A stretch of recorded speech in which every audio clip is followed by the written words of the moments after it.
Todo sea por buscar lindos planos de la antigua Grecia y no morir en el intento.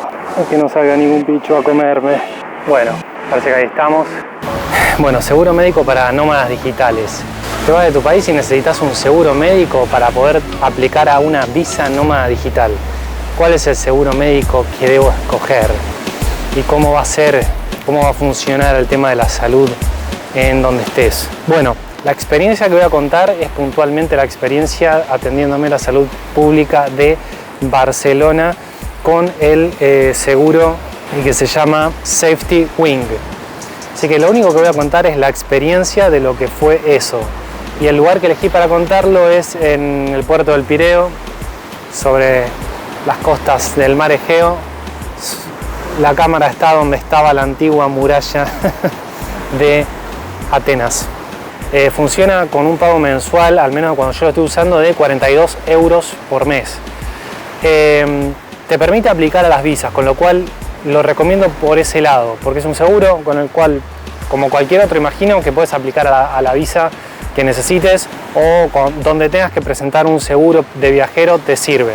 No sé si es el más barato ni si es el más caro, lo único que puedo contar es la experiencia de los primeros meses de uso y cuando fui a atenderme a la salud pública de Barcelona, que dicho sea de paso, la verdad que me sorprendió. El lugar físicamente parecía como un lugar privado, a lo que yo estoy acostumbrado, a lo que son los lugares públicos. La verdad que estaba muy bien puesto, muy lindo.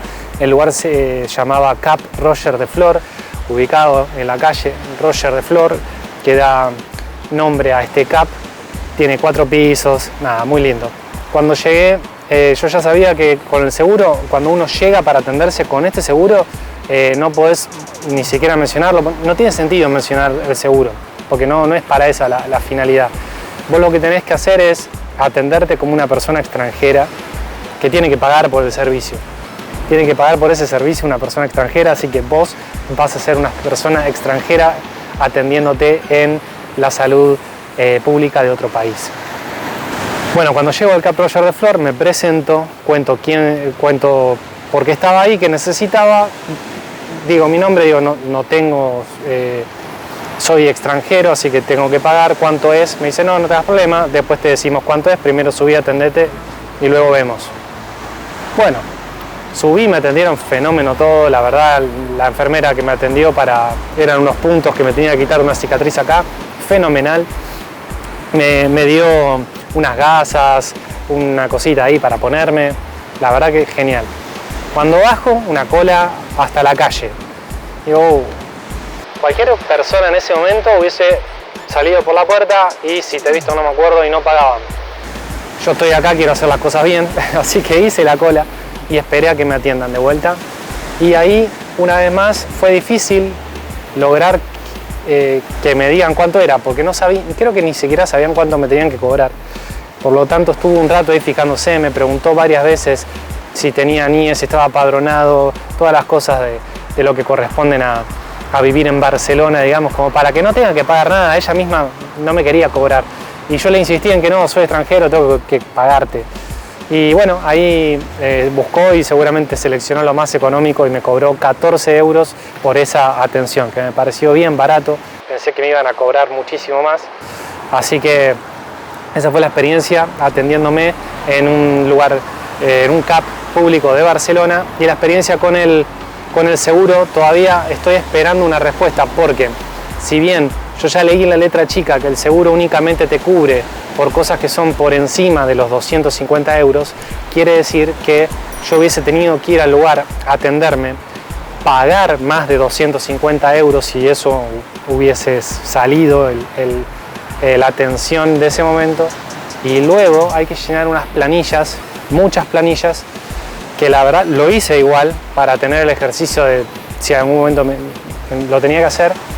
Y la verdad es que es medio tedioso hacerlo, sinceramente. Y luego ellos revisan tu caso y te reintegran o no te reintegran el dinero. En mi caso yo lo hice, pero por 14 euros, con lo cual seguramente que lo vieron y dijeron no te vamos a responder por esto, pibe. Y bueno, todavía estoy esperando la respuesta de Safety Wing. Al ponerlo en práctica el seguro es un poco confuso porque primero tenés que pagar para poder atenderte en el lugar como si fueses un extranjero y luego evaluarán si estás por encima de ese límite y te van a reintegrar. Hasta ahora es la experiencia que yo he tenido, por lo tanto es ambigua la recomendación. Por un lado lo recomiendo porque es un servicio que te va a servir para sacar cualquier tipo de trámite, lo necesitas en este caso para ser nómada digital, viene bien y aparte es como lo venden como el seguro médico para nómadas digitales, con lo cual me parece que tiene sentido. Pero al ponerlo en la práctica todavía me deja un poco de dudas desde ese lugar. Así que un poco abro la interrogatoria de que a ver si hay alguien que lo está usando y ha tenido la experiencia y quiere compartirlo también, de que me digan cómo es en el momento en que sabes que va a funcionar este seguro médico. Así que bueno, este video es básicamente para contar primeras experiencias con ese seguro médico de nómadas digitales y también la atención de siendo nómada digital tener que ir a la salud pública de Barcelona. Quise englobar dos videos en uno para contar la experiencia. Y bueno, para el que no me conoce, soy Tomás Palacios, estoy ahora viviendo en Grecia, estoy viviendo como nómada digital hace ya un tiempo y la idea de este canal es contar las cosas desde la experiencia vivida y no desde la teoría, sino desde la práctica que me toca a mí en carne propia y también a la gente que voy conociendo y que me cuentan sus experiencias. Así que todo lo que vaya contando acá es siempre basado en mi experiencia, sin faltar el respeto a ninguna empresa, ni a ninguna persona, ni a ningún lugar, simplemente contando lo que uno va viviendo, lo que va sintiendo y compartiéndolo para que si les gusta este contenido puedan seguirme y siempre es bienvenido cualquier tipo de interacción porque eso hace que me sigan dando ganas de generar el contenido, cualquier like, comentario, suscripción. Es genial tener ese ida y vuelta y ojalá que haya muchísima más gente de cualquier otra parte del mundo que lo esté mirando y que le esté sirviendo todo lo que estoy haciendo. Háganmelo saber si es así.